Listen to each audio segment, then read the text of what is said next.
تو تیسرے دن میں نے پوچھ لیا کہ مجھے اس عمل کی سمجھ نہیں آئی. اس نے کہا کہ یہ میرے والدین ہیں، ایسے گناہ کے مرتکب ہوئے اللہ نے ان کو انسان سے سور بنا لیا. میرے تو والدین ہیں نا، میں ابھی بھی گھر میں ان کو رکھتا ہوں، خیال کرتا ہوں، ان کو چارہ پہلے ڈالتا ہوں، بعد میں کھانا کھاتا ہوں.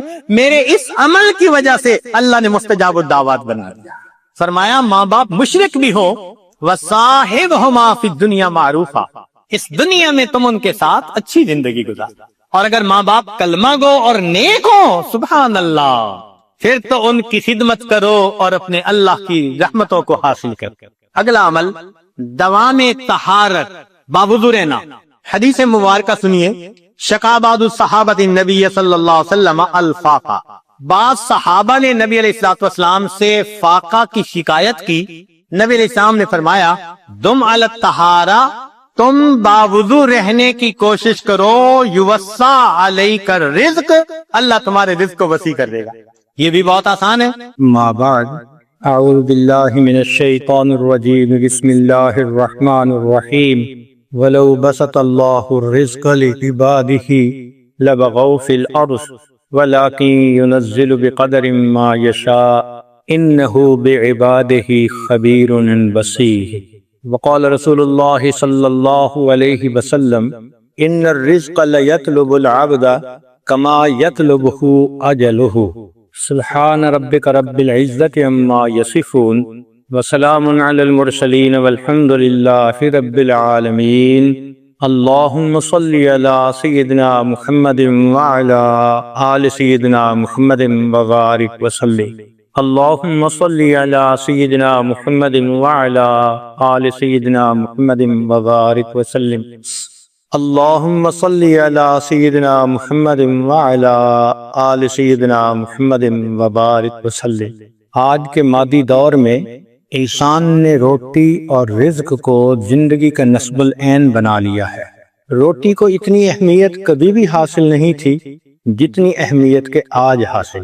اس لیے روٹی کمانے کے پیچھے وہ اپنے مالک کو ناراض کر بیٹھتا ہے، حلال اور حرام کی تمیز ختم کر دیتا ہے. یوں محسوس ہوتا ہے ایک دوڑ لگی ہوئی ہے اور ہر بندہ پہلے سے زیادہ بہتر روٹی حاصل کرنے کے چکر میں. اور یہ بھی بات ساتھ ہے کہ جتنی پیٹ بھرے کی بیماریاں آج ہیں یہ تاریخ میں اس سے پہلے کبھی نہیں تھی. بلڈ پریشر، نمک زیادہ کھانا، ڈائبیٹک چینی زیادہ کھانا، کارڈک پیشنٹ چربی زیادہ کھانا. تو آپ غور اگر کریں تو زیادہ کھا کر مرنے والوں کی تعداد کم کھانے کی وجہ سے مرنے والوں سے بہت زیادہ ہے، مگر شکوے بھی بہت زیادہ، پریشانی بھی بہت زیادہ. جس گھر کو دیکھیں رزق کی پریشانی کا شکوہ الا ماشاء اللہ. جتنے گھر کے لوگ ہوتے ہیں مرد اور عورتیں سب نوکری پیشہ، سب کی الگ الگ گاڑیاں، اور پھر شکوے. ہمیں یاد پڑتا ہے کہ بچپن میں فقیر کو دیکھا کرتے تھے تو وہ روٹی کا سوال کرتا تھا، آٹا دے دو، روٹی دے دو، روٹی کا سوال کرتا تھا. پھر ایک وقت آیا کہ جب فقیر روٹی پر مطمئن نہیں ہوتا تھا، اس کو 5 روپے چاہیے تھے سگریٹ پینے کے لیے. اور آج وہ وقت ہے کہ فقیر 5 روپے نہیں 50 روپے کا سوال کرتا ہے، کیونکہ اس کو اپنے سیل فون کے اندر ایزی لوڈ ڈلوانا ہوتا ہے، اسے اپنے لوڈ ون کو میسج کرنا ہوتا ہے. آج کے سائل کا یہ حال، اور رزق کے شکوے بھی اتنے زیادہ. حالت یہ ہو چکی کہ جو عورت آج کے دور میں خوبصورت ہے اسے خوش نصیب سمجھا جاتا ہے، عمل کی رتی نہ ہو، پرلے درجے کی خدا کی نافرمان ہو، لیکن فقط خوبصورتی پر عورت کو خوش نصیب سمجھا جاتا ہے. اور مرد کے پاس اگر دولت ہو تو اس کو خوش نصیب سمجھتے ہیں، نہ شکل ہو نہ عقل ہو، بڑا خوش نصیب جی. بے وقوفی کی بات بھی کرے گا تو اس کو بھولا بادشاہ کہیں گے، میاں صاحب بڑے بھولے ہیں. عزت کا معیار بدل گیا، جس کے پاس مال زیادہ وہ معزز بن گیا. نہ نیکی کو دیکھا، نہ تقوی کو دیکھا، نہ خدا خوفی کو دیکھا، معیار بدل دی. تو چونکہ آج کا یہ مسئلہ بہت بڑا ہے، اکثر آنے والے پوچھتے ہیں جی لگتا ہے کسی نے کچھ کر دیا، رزق باندھ دیا، لوگوں کو کیوں چھوٹا خدا بناتے ہو؟ اگر اللہ رب العزت رزق دینا چاہیں ساری دنیا کے انسان جمع ہو کر اس کو بند نہیں کر سکتے، اور اللہ تعالیٰ رزق نہ دینا چاہیں ساری دنیا کے انسان مل کر رزق دے نہیں سکتے. جب رزق کا پروردگار نے ذمہ لے لیا پھر اتنی فرسٹریشن کس بات کی؟ مومن کسی اور نظر سے دیکھتا ہے. اس کو تو یہ دیکھنا ہے کہ مجھے رزق کے لیے ہاتھ ہلانے ہیں، حرکت کرنی ہے، اور اس حرکت میں میرے مولا نے برکت دینی. جو میرا حصہ ہے وہ مجھے ملے گا. شریعت کی خوبصورتی دیکھیے. نبی علیہ الصلوۃ والسلام کو ایک صحابی ملے، مصافحہ کیا. آپ صلی اللہ علیہ وسلم نے دیکھا کہ اس کی ہتھیلیوں کے اوپر گٹے پڑے ہوئے ہیں، بہت سخت ہتھیلیاں ہیں. تو آپ صلی اللہ علیہ وسلم نے پوچھا کہ تمہارے ہاتھ اتنے سخت کیوں ہیں؟ اے اللہ کے حبیب صلی اللہ علیہ وسلم، میں مزدور ہوں، پتھر توڑتا ہوں، وہی میرا ذریعہ معاش ہے. تو نبی علیہ السلام نے مسکرا کر دیکھا اور فرمایا الکاسب حبیب اللہ، جو ہاتھ سے محنت مزدوری کرتا ہے وہ اللہ کا دوست ہوتا ہے. یہ کتنی خوبصورت شریعت ہے کہ اپنی ضروریات کے لیے، اہل خانہ کی ضروریات کے لیے انسان اگر قدم اٹھاتا ہے اس کو عبادت کا درجہ دے دیا. فرمایا کہ یہ شخص اللہ کا دوست ہے، الکاسب حبیب اللہ. چنانچہ دین اسلام نے اعتدال کا سبق دیا. فرمایا دیکھو دو ایکسٹریمز ہوتی ہیں، ایک تو یہ کہ انسان اتنا عبادت میں لگ جائے کہ دنیا کو خیر باد کہہ دے.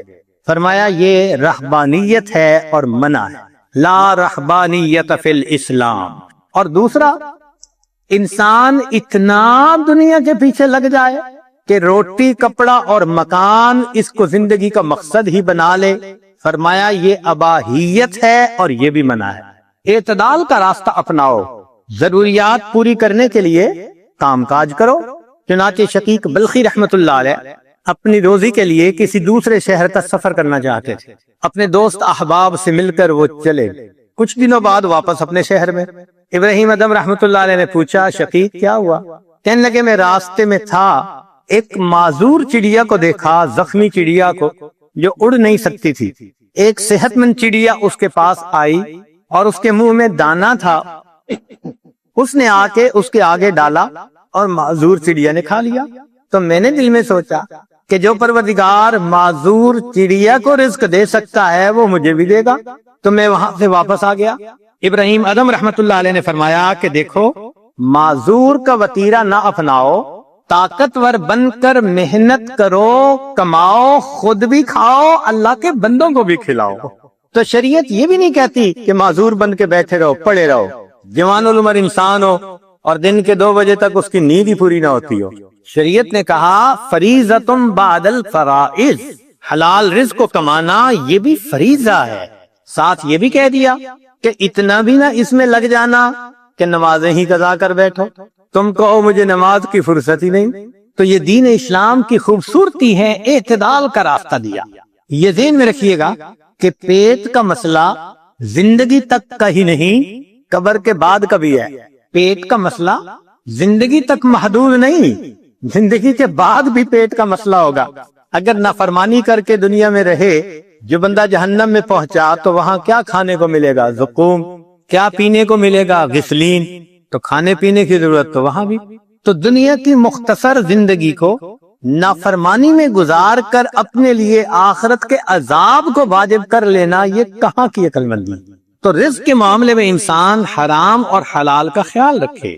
پیٹ تو انسان کا اتنا چھوٹا 2 روٹی سے بھر جاتا، یا تو پیٹ اتنا بڑا ہوتا کہ کھاتے کھاتے بھرتا ہی نہ، اور پھر فکر مند ہوتا تو چلو اور بات تھی کہ برتن بہت بڑا، جتنا بھی کھانا سامنے رکھ دو 2 روٹی سے زیادہ کھا نہیں پاتا. زیادہ کھائے گا تو اگلے دن ڈاکٹر کے پاس جائے گا.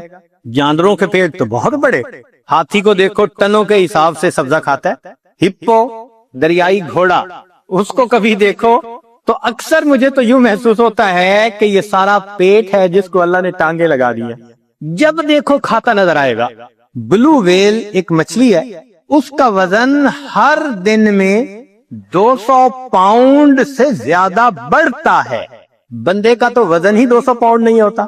تو جس مچھلی کا پیٹ اتنا بڑا کہ وزن روزانہ 200 پاؤنڈ بڑھے تو خوراک کتنی ہوگی؟ اللہ اس مخلوق کو بھی رزق دے رہا ہے. تو 2 روٹی کھانے والا انسان پریشان. حال دیکھو کہ پرندے گھر سے خالی پیٹ نکلتے ہیں، شام واپس آتے ہیں تو پیٹ بھرے ہوتے ہیں. اور یہ بندہ صبح سویرے ناشتہ کر کے پیٹ بھرا گھر سے نکلتا ہے، شام واپس آتا ہے پیٹ خالی، بھوک لگی ہوتی ہے، بیوی کو کہتا ہے جلدی کھانا لگاؤ۔ پیٹ کو بھر لینا ہی تو صرف کام نہیں ہے نا۔ حدیث مبارکہ اکثر شبعن فی الدنیا اکثر جوعن فی الآخرہ، جو دنیا میں اکثر پیٹ بھرا رہے گا وہ آخرت میں اکثر پیٹ خالی رہے گا۔ تو یہ مقصد زندگی نہیں ہونا چاہیے۔ ہاں انسان کی ضرورت ہے، ضرورت کے درجے میں اس کو پورا کرنا چاہیے۔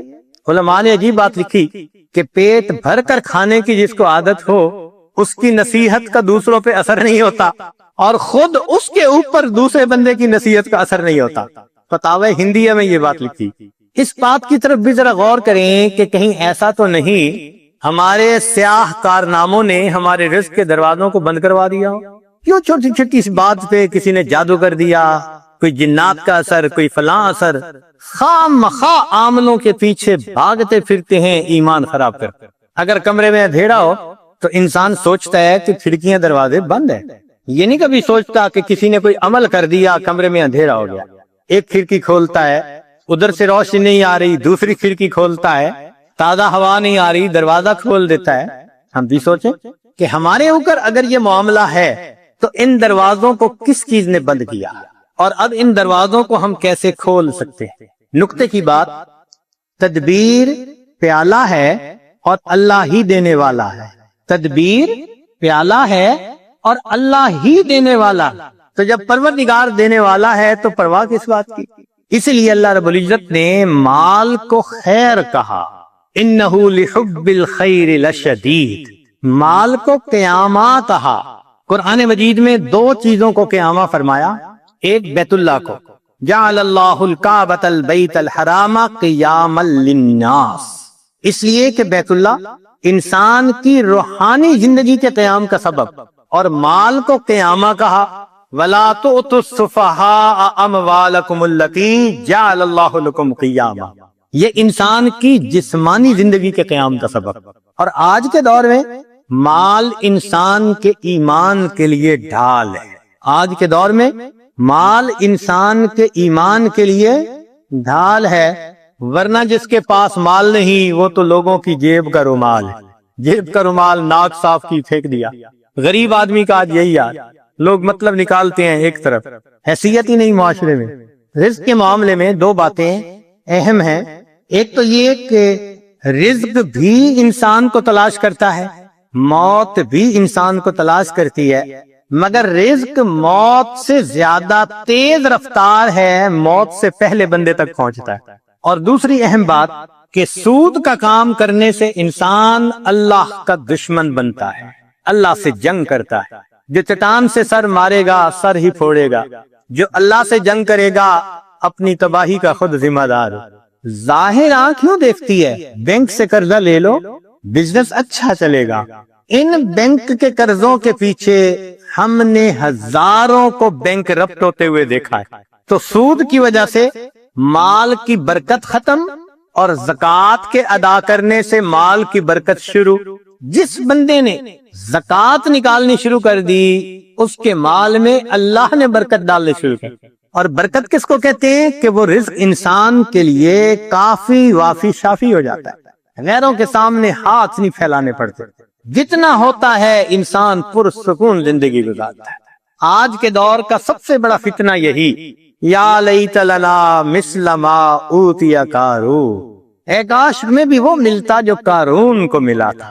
اللہ تعالیٰ ارشاد فرماتے ہیں نحن قسمنا بینہم معیشتہم، ان کے درمیان معیشت کو ہم نے تقسیم کیا۔ تو مومن اللہ کی تقسیم پہ راضی رہے، اپنی طرف سے پسینہ بہائے، وہ ہماری ذمہ داری ہے۔ اس کے بعد دال ساگ بھی مل جائے تو اللہ کا شکر ادا کرے۔ داؤد علیہ السلام کو فرمایا گیا کہ اے داؤد، اگر تجھے کھانے میں کبھی سڑی ہوئی سبزی ہی مل جائے تو سبزی کو نہ دیکھنا، اس بات کو دیکھنا کہ میرے پروردگار نے جب رزق کو تقسیم کیا تو میں اسے یاد تھا۔ بھیجنے والا تو وہ ہے نا، اس نے یاد رکھا، اس سے بڑی اور کیا بات ہو سکتی۔ اس لیے مال کی طلب میں اجمال ہو، اضطراب نہیں ہونا چاہیے۔ ایسے نہ ہو کہ انسان دوسرے کی جیب کی طرف دیکھ رہا ہو کہ یا تو خود نکال کے دے دے ورنہ میں اس کا گریبان پکڑ کے اسے چھین لو۔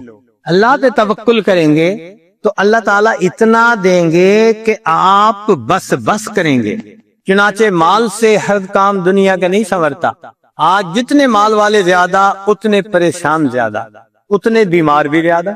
مال سے انسان اینک تو خرید سکتا ہے، بینائی تو نہیں خرید سکتا۔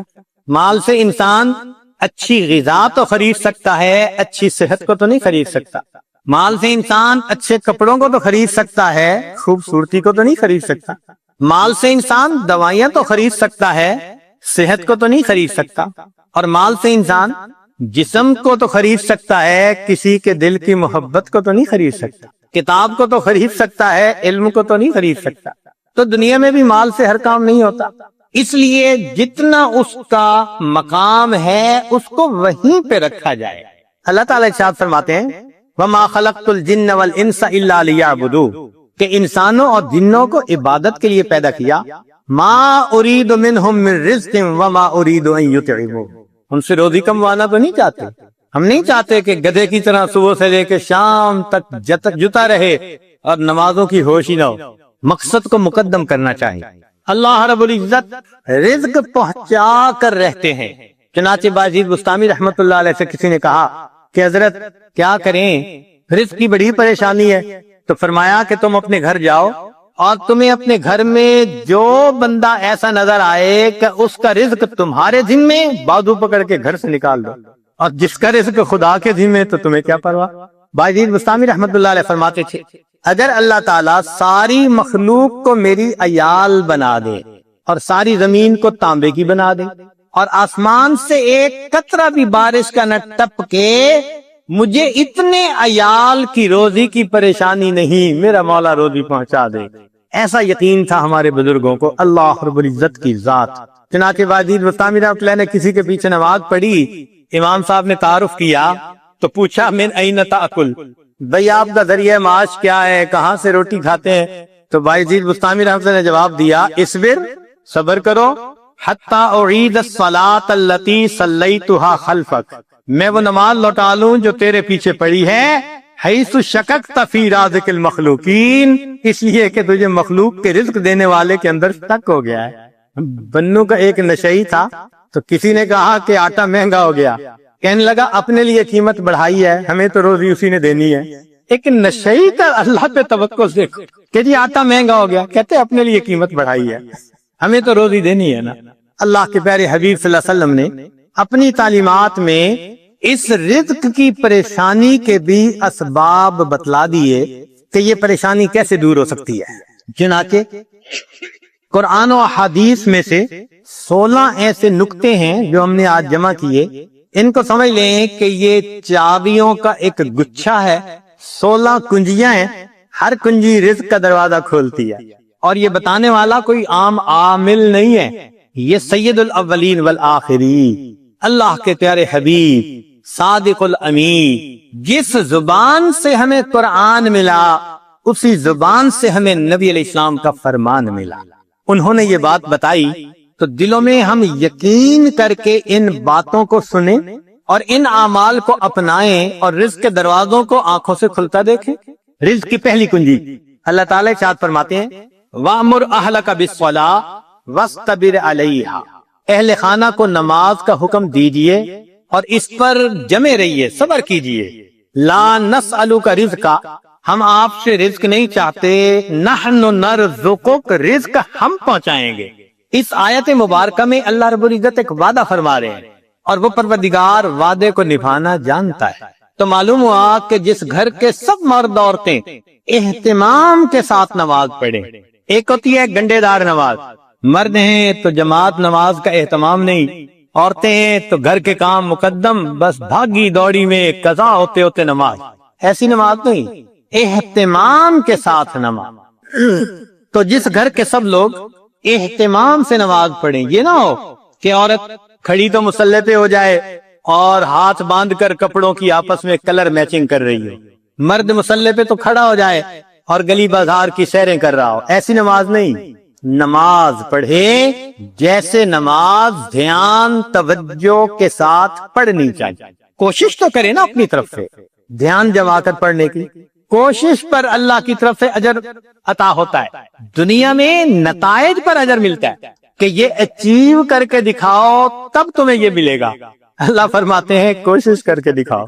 چنانچہ حدیث پاک میں آتا ہے کہ جو شخص اپنے بھائی کی حاجت براری کے لیے اس کے ساتھ چل پڑتا ہے، اللہ 10 سال کے نفلی اعتکاف کا ثواب عطا فرما دے۔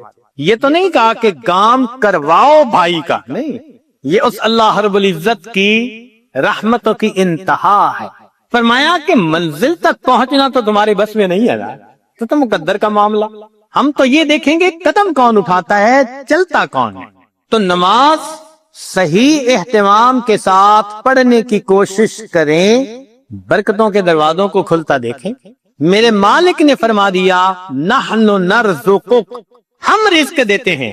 چنانچہ آپ گھر کے ہر چھوٹے بڑے کو نماز کا اہتمام سکھائیے، رزق ملنے کی قسم یہ عاجز کھا سکتا ہے۔ ماسٹر کی ہے رزق کی، کاروبار، نوکری، کوئی بھی مسئلہ ہو رزق کا، اہتمام نماز سے اللہ رب العزت مسئلوں کو حل فرما دیتے۔ دوسرا عمل کثرت استغفار۔ قرآن مجید میں ارشاد فرمایا فَقُلْتُ اسْتَغْفِرُوا رَبَّكُمْ إِنَّهُ كَانَ غَفَّارًا يُرْسِلِ السَّمَاءَ عَلَيْكُمْ مِدْرَارًا وَيُمْدِدْكُمْ بِأَمْوَالٍ۔ تو کثرت ذکر سے اللہ فرماتے ہیں میں مال کے ذریعے سے تمہاری مدد کروں گا۔ ایک اور حدیث پاک میں ہے من اکثر من الاستغفار جعل اللہ له من كل هم فرجا ومن كل ضيق مخرجا ورزقه من حيث لا يحتسب۔ امام قرطبی رحمۃ اللہ علیہ فرماتے ہیں گناہوں کی معافی مانگنے سے بارش ملتی ہے، اللہ رب العزت قوموں کے رزق کو وسیع فرما دیتے۔ تیسرا عمل انفاق فی سبیل اللہ کے راستے میں نیک کاموں میں خرچ کرنا۔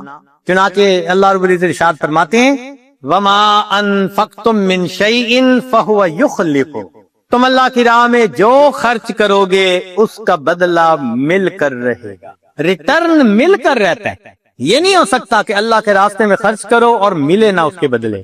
یہ جو انفاق ہے یہ لفظ بنا نفق سے، نفق کہتے ہیں سرنگ کو، اور سرنگ میں انسان ایک طرف سے داخل ہو کر نکلتا ہے پھر دوسرا داخل ہو سکتا ہے۔ تو فرمایا کہ تمہارے پاس جو پہلا رزق ہے اس کو نکالو گے تو دوسرا آئے گا نا۔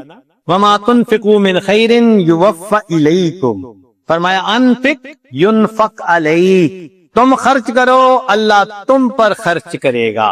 عبداللہ ابن عمر اللہ عنہ فرمایا کرتے تھے ان للہ اقواما اختصهم بالنعم لمنافع العباد، اللہ کے کچھ بندے ایسے ہوتے ہیں اللہ نے ان کو اپنے بندوں کے منافع کے لیے مخصوص کر دیا، ان کی ذات سے اللہ کے بندوں کو نفع ملتا رہتا ہے، یہ ان کا چارٹر آف ڈیوٹی ہوتا ہے۔ جو ان کو ملتا ہے وہ ان کے اپنی ضرورت کے لیے صرف نہیں ہوتا، وہ دوسروں تک پہنچانے کے لیے ہوتا ہے۔ جو ڈاکیا ڈاک پہنچاتا رہے اس کی ترقی ہوتی رہتی ہے، اور جو ڈاک نہ پہنچائے تو اسے اپنی نوکری سے معزول کر دیتے ہیں۔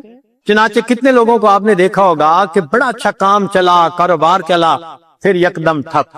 وجہ کیا بنی کہ جو ملا تھا وہ سارا ان کا نہیں تھا، اس میں اللہ کے لیے خرچ کرنا تھا، مسکینوں پر، بیواؤں پر، طلباء پر، دین کے راستے میں، فلاحی کاموں میں۔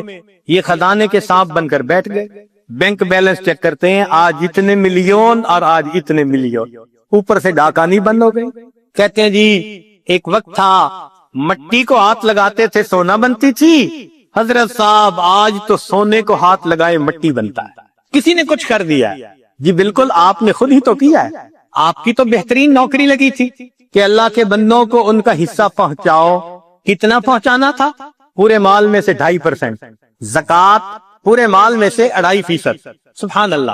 ہم نے دیکھا لوگ چاہتے ہیں بڑے کی نوکری کریں، چنانچہ چھوٹی کمپنی کی بجائے بڑی کمپنی کی نوکری، اور بڑی کمپنی کی بجائے ملٹی نیشنل کمپنی کی نوکری کی، اور زیادہ بینیفٹ ملیں گے۔ تو کیا اچھا کہ ہم سب سے بڑے کی نوکری کریں۔ سب سے بڑے کی نوکری یہ کہ جو اللہ نے مال دیا گن گن کر اس کی زکوٰۃ کو نکالیں۔ اللہ وہ پروردگار ہے جو 2.5% مال غریبوں تک پہنچانے کے بدلے امیروں کو 97.5% تنخواہ عطا اتنا بڑا کوئی پے کرنے والا مالک دیکھا جو 97.5% تنخواہ پے کرے؟ یہ تمہاری تنخواہ ہے اور ڈیوٹی اتنی ہے کہ 2.5% تم میرے جو محتاج بندے ہیں، ضرورت مندے ہیں، یہ تنخواہ ان تک پہنچا۔ اب جو 2.5% کو بھی لے کے بیٹھ جائے تو پھر اس کی بجائے اللہ تعالیٰ رزق کسی اور کے ذریعے سے پہنچا دیں گے۔ رابعہ بصیہ کے پاس مہمان آ گئے، اتنی دیر میں دروازہ کھٹکھٹایا گیا۔ خادمہ نے کہا جی کہ کوئی بندہ کھانا لایا ہے۔ فرمان لگی گنو کتنی روٹیاں؟ اس نے کہا 9۔ کہنے لگی یہ میرا حصہ نہیں، کسی اور کا ہے، اسے کہو جاؤ۔ دوبارہ دروازہ کھٹکھٹایا، کوئی بندہ کھانا لایا ہے، روٹیاں گنو۔ اس نے کہا جی 9۔ بھئی میرا حصہ نہیں، کہہ دیا اس کو جو جاؤ کسی اور کا ہے۔ پھر تھوڑی دیر بعد تیسری مرتبہ دروازہ کھٹکھٹا۔ خادمہ نے کہا جی کہ پھر کوئی بندہ روٹی لایا ہے، کتنی؟ 9۔ اس نے کہا میرا حصہ نہیں، جاؤ اس کو کہہ دو چلا جائے۔ اس نے کہا کیوں نہیں لے رہی، مہمان بھی تو ہیں۔ اس نے کہا دیکھو میرے پاس آج صبح 1 روٹی تھی، سائل آیا تھا، میں نے اللہ کی رضا کے لیے 1 روٹی دے دی۔ میرے اللہ کا وعدہ ہے من جاء بالحسنۃ فلہ عشر امثالہ، 10 گنا ملے گا۔ 9 روٹیاں میری نہیں ہو سکتی۔ خادمہ نے ہاتھ جوڑ دیے، مجھے بھی بھوک لگی ہوئی تھی، 1 روٹی میں خود رکھ رہی تھی، یہ 10 ہی ہیں۔ ایسا کامل یقین اللہ کے وعدوں پر۔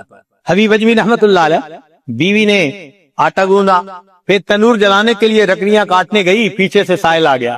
اس نے کہا بڑا محتاج ہوں، اللہ کے لیے کچھ دے دو۔ اللہ والوں کی عادت ہوتی ہے جب کوئی اللہ کے لیے کہتا ہے تو پھر وہ کھول دیتے ہیں اپنے دونوں ہاتھوں۔ انہوں نے وہی آٹا اٹھا کے دے دیا۔ اب بیوی لکڑیاں لے کے آئی، اس نے کہا آٹا؟ کہنے لگے میں نے روٹیاں پکنے کے لیے بھیجا، میں نے روٹیاں پکنے کے لیے بھیجا۔ ابھی ان کی بیوی نے چولہے میں آگ پوری نہیں جلائی تھی کہ اتنے میں دروازہ کھٹکھٹایا۔ بیوی نے پوچھا کون؟ کہنے والے نے روٹیاں بھی دے دی، سالن بھی دے دی۔ تو بیوی نے آ کر کہا کہ تم نے جہاں روٹیاں پکنے بھیجی تھی، پکانے والے نے سالن بھی ساتھ بھیج دیا ہے۔ اللہ کے راستے میں خرچ کرنے کی ایک حلاوت ہے، وہ حلاوت جس کو مل جائے اس کو پھر فکر نہیں ہوتی، سب غموں سے آزاد۔ رزق کی کشائش کے لیے اگلا نسخہ دین کی خاطر ہجرت کرنا۔ اللہ رب العزت فرماتے ہیں وَمَن يُهَاجِرْ فِي سَبِيلِ اللَّهِ يَجِدْ فِي الْأَرْضِ مُرَاغَمًا كَثِيرًا وَسَعَةً، جو اللہ کے راستے میں ہجرت کرے اسے جائے پناہ بھی ملے گی، رزق میں وسعت بھی ملے گی۔ رزق بڑھانے کی اگلی کنجی تقوی کا اختیار کرنا۔ ارشاد باری تعالیٰ ہے وَلَوْ أَنَّ أَهْلَ الْقُرَىٰ آمَنُوا وَاتَّقَوْا لَفَتَحْنَا عَلَيْهِمْ بَرَكَاتٍ مِّنَ السَّمَاءِ وَالْأَرْضِ، اگر یہ بستی دیسوں والے ایمان لاتے، تقوی کو اختیار کرتے، ہم آسمان اور زمین سے برکتوں کے دروازے ان پر کھول دیتے۔ ایک جگہ فرمایا لَأَكَلُوا مِن فَوْقِهِمْ وَمِن تَحْتِ أَرْجُلِهِمْ، ہم ان کو وہ نعمتیں کھلاتے جو اوپر آسمان سے اتارتے ہیں اور وہ نعمتیں کھلاتے جو نیچے زمین سے نکالتے۔ فرمایا وَمَن يَتَّقِ اللَّهَ يَجْعَل لَّهُ مَخْرَجًا وَيَرْزُقْهُ مِنْ حَيْثُ لَا يَحْتَسِبُ، اللہ تعالیٰ ایسی طرف سے رزق دیتا ہے کہ جس کا وہم و گمان ہی نہیں ہوتا۔ نبی علیہ السلام نے فرمایا علیک بتقوی اللہ فإنہا جماع کل خیر، تقوی اختیار کرو یہ تمام خوبیوں کی جامع ہے۔ سفیان ثوری رحمت اللہ علیہ عجیب بات فرماتے تھے اتق اللہ فما رأیت تقیا محتاجا، میں نے آج تک کسی متقی بندے کو محتاج نہیں دیکھا کہ در در کے دھکے کھاتا پھرے، لوگوں کے سامنے ہاتھ پھیلاتا تھا۔ آپ بتائیے، آپ نے بھی بڑی دنیا دیکھی، سمجھدار ہیں، عقل مند ہیں، تعلیم یافتہ ہیں، آپ نے اپنی زندگی میں کسی حافظ با عمل یا عالم با عمل کو بھوکا پیاسا ایڑیاں رگڑتے مرتے دیکھا ہے تو بتا دیجئے۔ ایک مثال پیش نہیں کر سکتے۔ ہم نے اپنی زندگی میں P H D doctor, highest degree qualification کی دنیا میں بھوک پیاسے ایڑیاں رگڑتے مرتے دیکھا۔ ہم یہ تو بتا سکتے ہیں کہ نیکی تقوی کی لائن میں زیادہ کھا کر مر گئے۔ امام مسلم رحمت اللہ علیہ کا واقعہ، کھجوریں زیادہ کھانے سے موت آ گئی۔ یہ نہیں بتا سکتے کہ جی بھوکا پیاسا، کہتے ہیں نا یہ طلباء کہاں سے کھائیں گے؟ بھئی جہاں سے انبیاء کھاتے تھے وہیں سے ان کے جانشین بھی کھائیں گے۔ تو موٹی سی بات ہے کہ رزق اللہ دیتا ہے، تقوی کی وجہ سے اللہ رزق کے دروازے کھول دیتے۔ پانچویں بات کثرت عبادت۔ حدیث مبارکہ ابن آدم تفرغ لعبادتی املأ صدرک غنا واسد فقرک، اے اولاد آدم تو اپنے آپ کو میری عبادت کے لیے فارغ کر، میں تیرے سینے کو غنا سے بھر دوں گا، تیرے فقر کو بند کر دوں گا۔ کتنے کھلے اور صاف لفظوں میں لاؤڈ اینڈ کلیئر بتایا جا رہا ہے، عبادت کرو ہم تمہارے فاقے کے راستے بند کریں گے، تمہیں غنا عطا فرما دیں گے۔ اس کی مثال یوں سوچ سمجھیے کہ ہم نے عام گھوڑے کی قیمت کا ایک دفعہ پتہ کیا تو 20 سے 25 ہزار میں گھوڑا مل جاتا ہے، اور ایک ہوتے ہیں دوڑ جیتنے والے گھوڑے، ان کی قیمت لاکھوں میں۔ ہمارے بہت قریبی چودھری صاحب فرمانے لگے جی ہمارے گھوڑے کی قیمت 25 لاکھ روپیہ لگی، ایک گھوڑے کی قیمت۔ تو عام گھوڑے 20,000، بھاگنے جیتنے کے مقابلے کرنے والے 25 لاکھ۔ اب اگر 25 لاکھ والے گھوڑے کے مالک کے پاس کوئی جائے، جی میری گدا گاڑی کا کچھ کام ہے، گھوڑا دے دو، میں نے گدے گاڑی میں استعمال کرنا ہے، تو وہ ہنس کے کہے گا تمہارا دماغ ٹھکانے ہے، دوڑ کا مقابلہ جیتنے والے گھوڑے کو گدے گاڑی میں باندھو گے۔ جس طرح دنیا دار انسان دوڑ کا مقابلہ جیتنے والے گھوڑے کو گدے گاڑی میں باندھنا پسند نہیں کرتا، اللہ کی قسم اللہ رب العزت دین پہ چلنے والوں کو دنیا کی گدے گاڑی میں باندھنا پسند نہیں کرتا۔ اگلی کنجی کثرت حج اور عمرہ۔ حدیث پاک پہ فرمایا وما امر حاج قط، کہ حاجی کثرت سے حج کرنے والا، عمرہ کرنے والا، وہ کبھی محتاج نہیں ہوتا۔ قیل ومل امار، پوچھنے والے نے پوچھا جی اس کا کیا معنی ہے؟ فرمایا قال ما افتقرا، جو فقر کا تجھے ڈر ہوتا ہے اللہ اس ڈر کو ختم کر دے۔ حدیث پاک میں ہے النفقۃ فی الحج کالنفقۃ فی سبیل اللہ، الدرہم ب700، ایک درہم کے بدلے میں 700 درہم ملتے ہیں۔ رزق کی ایک اور کنجی صلہ رحمی۔ ابو ہریرہ رضی اللہ عنہ فرماتے ہیں، بخاری شریف کی روایت، من احب ان یزاد فی عمرہ ویزاد فی رزقہ فلیصل رحمہ، جو چاہے کہ میرے عمر زیادہ ہو اور میرا رزق زیادہ ہو، اس کو چاہیے کہ رشتہ داروں کے ساتھ اچھا سلوک رکھے۔ آج اگر رزق کی شکایتیں زیادہ ہیں تو دوسری طرف معاملات بھی دیکھو، بہن سے نہیں بولتے، بھائی سے نہیں بولتے، پھپھو سے لڑائی، چچا سے لڑائی، ان کے گھر کا کھانا نہیں کھاتے، پانی نہیں پیتے، کچھ پڑھ کے نہ پلا دے۔ شریعت جن رشتہ داروں کو جوڑنے کا حکم دیتی ہے وَيَقْطَعُونَ مَا أَمَرَ اللَّهُ بِهِ أَن يُوصَلَ، جب ہم رشتے ناتوں کا خیال نہیں کریں گے تو پھر رزق کے دروازے تو خود بند کریں گے ہم۔ ہاں اگر دین کا کوئی ایسا معاملہ ہے تو سلام دعا تو سب کے ساتھ رکھیے نا، سلام کرنا، حال احوال پوچھنا یہ تو لازم ہے۔ زیادہ قرب کا تعلق رکھنا نہ رکھنا یہ بندے کا اپنا چوائس ہوتا ہے۔ ایک اور حدیث میں فرمایا من سرہ ان یمد لہ فی عمرہ، جسے یہ بات اچھی لگے کہ اس کی عمر بڑی ہو، ویوسع لہ فی رزقہ، اس کے رزق کو اللہ کھلا کر دے، وتدفع عنہ میتۃ السوء، اور اللہ اسے بری موت سے بچا لے، فلیتق اللہ ولیصل رحمہ، وہ اللہ سے ڈرے اور صلہ رحمی کرے، اللہ تعالیٰ تینوں انعام عطا فرما دیں۔ آٹھویں بات کمزوروں سے حسن سلوک۔ اللہ تعالیٰ ارشاد فرماتے ہیں لعلکم ترزقون بضعفائکم، کہ جو تم میں سے کمزور ہوتے ہیں نا ان کی وجہ سے تمہیں رزق ملتا ہے اور تم ان پر خرچ کرتے ہوئے پریشان ہوتے ہو۔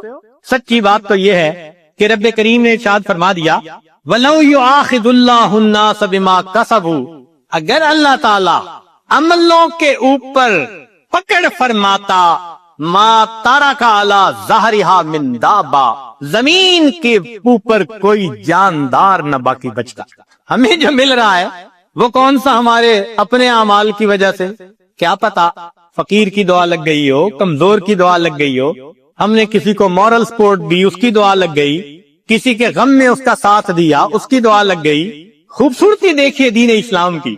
آج کون ہے جو یہ کہہ سکے جی کہ ہمیں دین یہ تعلیم دیتا ہے کہ تم اپنے کمزوروں کا خیال رکھو۔ اگلا عمل اللہ پہ توکل، وَمَن يَتَوَكَّلْ عَلَى اللَّهِ فَهُوَ حَسْبُهُ، جو اللہ پر توکل کرتا ہے پھر اللہ اس کے لیے کافی ہو جاتا ہے۔ اس کی تفصیل حدیث مبارکہ میں لو انکم تتوکلون علی اللہ حق توکلہ، اگر تم اللہ پہ توکل کرو جیسے توکل کرنے کا حق ہے، لرازقکم کما یرزق الطیور، اللہ تمہیں رزق دے گا جیسے پرندوں کو دیتا ہے، تغدو خماسا، گھر سے خالی پیٹ نکلتے ہیں، وتروح بتانا، اور واپس پیٹ بھرے ہوئے لوٹتے۔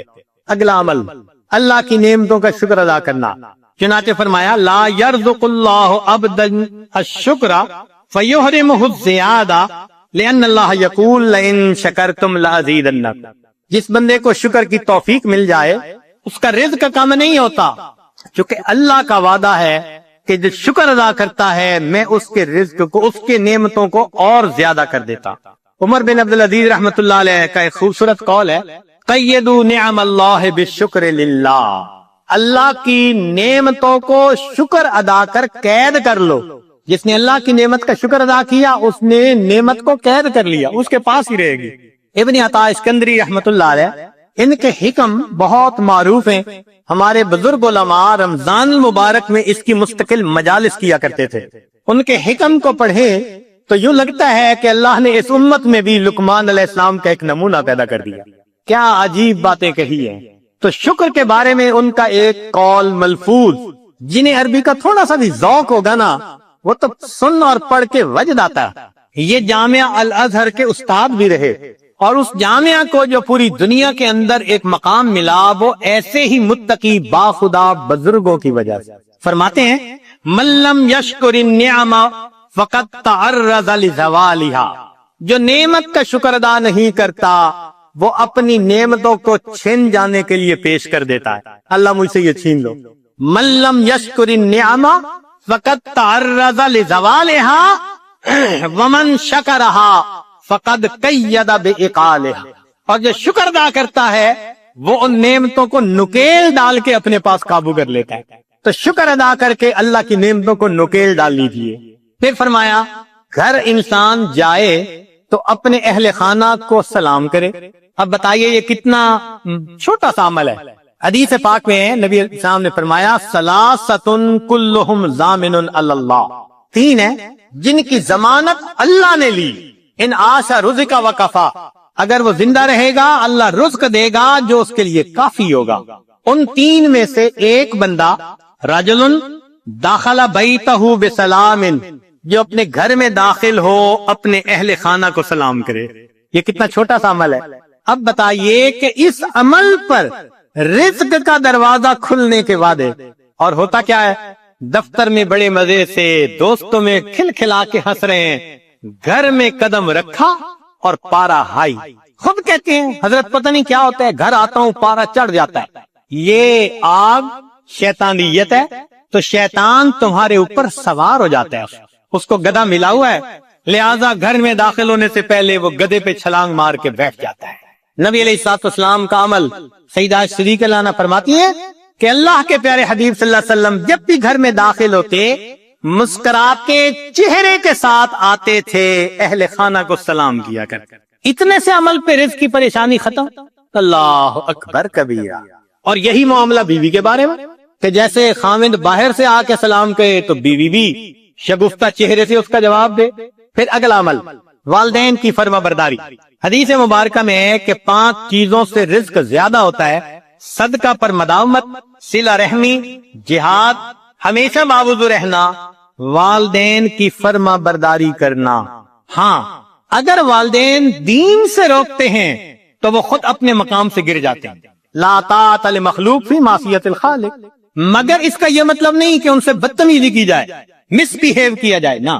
ایک بزرگ فرماتے ہیں کہ مجھے ایک بندہ ملا جو مستجاب الدعوات تھا۔ مستجاب الدعوات کہتے ہیں جس کی ہر دعا قبول ہو۔ تو کہتے ہیں مجھے بڑی تمنا ہوئی کہ پتہ چلے اس کا کون سا عمل جس کی وجہ سے مقام ملا۔ میں نے کہا میں آپ کے ساتھ کچھ دن گزارنا چاہتا ہوں۔ وہ گھر لے گیا تو میں نے دیکھا کہ اس کے گھر میں 2 سور بندھے ہوئے ہیں۔ بڑا حیران، یہ اللہ والا اور اس نے سور پالے ہوئے۔ میں دیکھتا کہ وہ پہلے سوروں کو چارہ ڈالتا اور بعد میں کھانا کھاتا۔ تو تیسرے دن میں نے پوچھ لیا کہ مجھے اس عمل کی سمجھ نہیں آئی۔ اس نے کہا کہ یہ میرے والدین ہیں، ایسے گناہ کے مرتکب ہوئے اللہ نے ان کو انسان سے سور بنا لیا۔ میرے تو والدین ہیں نا، میں ابھی بھی گھر میں ان کو رکھتا ہوں، خیال کرتا ہوں، ان کو چارہ پہلے ڈالتا ہوں بعد میں کھانا کھاتا ہوں۔ میرے اس عمل کی وجہ سے اللہ نے مستجاب الدعوات بنا دیا۔ فرمایا ماں باپ مشرک بھی ہو وصاحبہما فی الدنیا معروفا، اس دنیا میں تم ان کے ساتھ اچھی زندگی گزار، اور اگر ماں باپ کلمہ گو اور نیک ہو سبحان اللہ، پھر تو ان کی خدمت کرو اور اپنے اللہ کی رحمتوں کو حاصل کرو۔ اگلا عمل دوام طہارت، باوضو رہنا۔ حدیث مبارکہ سنیے، شکا بعض الصحابۃ النبی صلی اللہ علیہ وسلم الفاقہ، بعض صحابہ نے نبی علیہ الصلوۃ والسلام سے فاقہ کی شکایت کی۔ نبی علیہ السلام نے فرمایا دم علی الطہارہ، تم باوضو رہنے کی کوشش کرو، یوسع علیک الرزق، اللہ تمہارے رزق کو وسیع کر دے گا۔ یہ بھی بہت آسان ہے، جب وضو ٹوٹے نیا وضو کر لو۔ الحمدللہ جن لوگوں کی عادت ہے ان کی زندگی باوضو گزرتی ہے۔ اور اس میں ایک نکتہ کہ ایک تو وضو شیطان سے بچنے کا ہتھیار ہے۔ نبی علیہ السلام نے فرمایا الوضوء صلاح المؤمن، وضو مومن کا ہتھیار دشمن سے بچنے کے لیے۔ آپ باوضو رہنے کی کوشش کریں، اس ایک عمل پر آپ دیکھیں گے کہ شیطانی وساوس کم ہو جائیں گے۔ یہ باوضو رہنے کی برکت ہے۔ اور ایک دوسری برکت نبی علیہ السلام نے فرمایا کما تعیشون تموتون، جس حال میں زندگی گزارو گے اسی حال میں موت آئے گی۔ تو جو زندگی بھر باوضو رہنے کی کوشش کرے گا، اللہ اپنی رحمت سے باوضو مرنے کی بھی توفیق عطا فرمائے۔ تو جو چاہتا ہے باوضو موت آئے وہ زندگی میں وضو کا اہتمام کر لے۔ اگلا عمل چاشت کی نماز پڑھنا، صلاۃ الضحیٰ، 9 بجے 10 بجے جب سورج اتنا بلند ہو جائے کہ اونٹ کے پاؤں جلنے لگے گرمی سے، اس کو صلاۃ الضحیٰ کہتے ہیں۔ اس کے پڑھنے پر اب ذرا غور کریں، وہ وقت کاروبار کے لیے پیک ٹائم ہوتا ہے۔ اللہ تعالیٰ چونکہ فرماتے ہیں، چاہتے ہیں کہ میرا بندہ مجھ سے بھولے نہ، مجھ سے غافل نہ ہو۔ فرمایا کہ ہاں اس وقت اگر تم 2 رکعت پڑھ لو گے تمہارے رزق کو ہم وسیع فرما۔ عورتوں کو چاہیے مردوں کو جب دفتروں میں اور بزنس پر بھیجیں تو برکت تو اللہ نے دینی ہے، تو پیچھے 2 رکعت نماز پڑھ کے دعا مانگے، اے اللہ میرا خاوند رزق حلال کے لیے گھر سے چلا گیا، میں تیرے سامنے ہاتھ اٹھاتی ہوں تو اس کے رزق میں محنت میں برکت ڈال۔ سورہ واقعہ ہر رات میں پڑھنا رزق کو وسیع کرتا ہے۔ ابن مسعود رضی اللہ تعالیٰ عنہ بیمار ہیں، عثمان غنی رضی اللہ عنہ پوچھنے کے لیے آئے، فرمایا کہ اللہ کا حاجہ کوئی ضرورت ہے؟ فرمایا لا ضرورت نہیں ہے۔ ان کا میں کچھ ہدیہ دے دیتا ہوں، ضرورت نہیں، آپ کا بیٹا نہیں بیٹیاں ہی ہیں ساری، تو ان بیٹیوں کو فائدہ ہوگا۔ تو ابن مسعود رضی اللہ عنہ کا یقین اتنا بنا ہوا تھا، فرمایا کہ میں نے اپنی بیٹیوں کو سورہ واقعہ سکھائی ہے، وہ ہر رات کو پڑھتی ہیں سونے سے پہلے۔ اللہ کے حبیب صلی اللہ علیہ وسلم نے فرمایا من قرأ سورۃ الواقعۃ کل لیلۃ لم تصبہ فاقۃ ابدا، ہر رات سونے سے پہلے جو سورہ واقعہ پڑھے اس کو کبھی فاقہ نہیں آ سکتا۔ اگلا عمل، ایک صحابی رضی اللہ عنہ نبی علیہ السلام سے قرضے کی کیفیت بیان کی کہ جی مقروض ہوں، قرضے میں ڈوب گیا۔ نبی علیہ السلام نے دعا سکھائی، اللہم انی اعوذ بک من الہم والحزن واعوذ بک من العجز والکسل واعوذ بک من الجبن والبخل واعوذ بک من غلبۃ الدین وقہر الرجال۔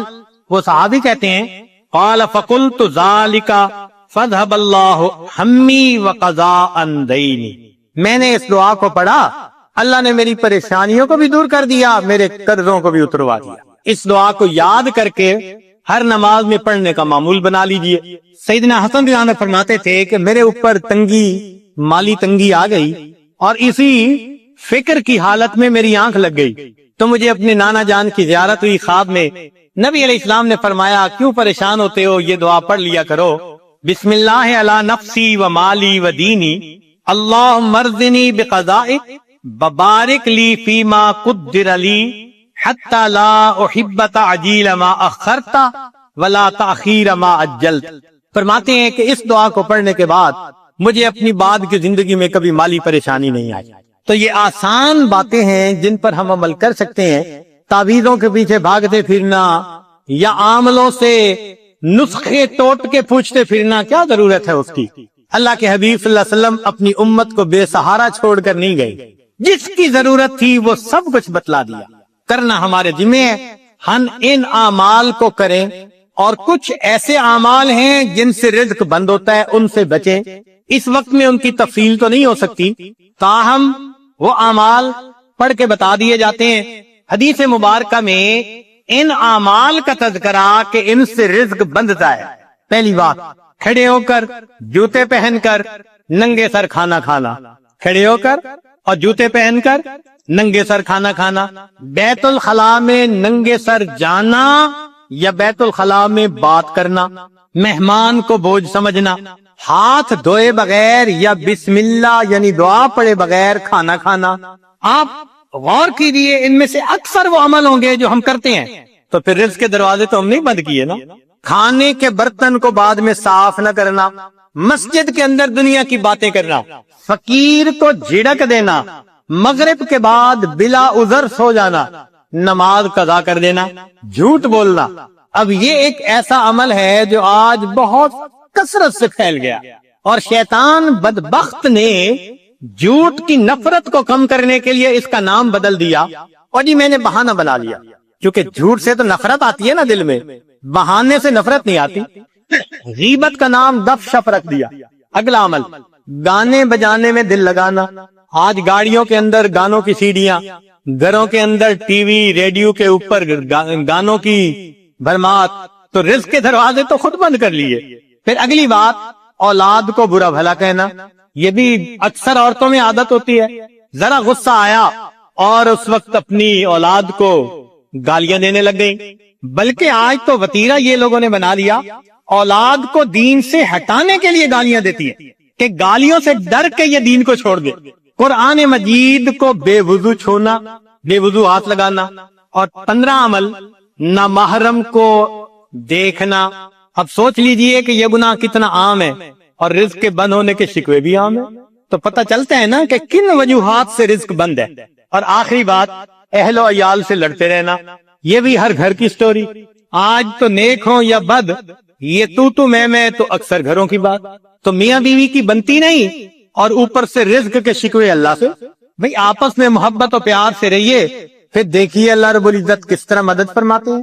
تو جو اعمال قرآن و حدیث میں رزق کی فراخی کے لیے بتائے گئے وہ کیجئے کہ تاکہ دروازے کھل جائیں، اور جو بتائے گئے کہ دروازے بند ہوتے ہیں ان سے بچیے، اور اللہ کی طرف سے رزق کی کشائش کو اپنی آنکھوں سے دیکھیے۔ اللہ تعالیٰ دے کے خوش ہوتے ہیں، لے کے خوش نہیں ہوتے۔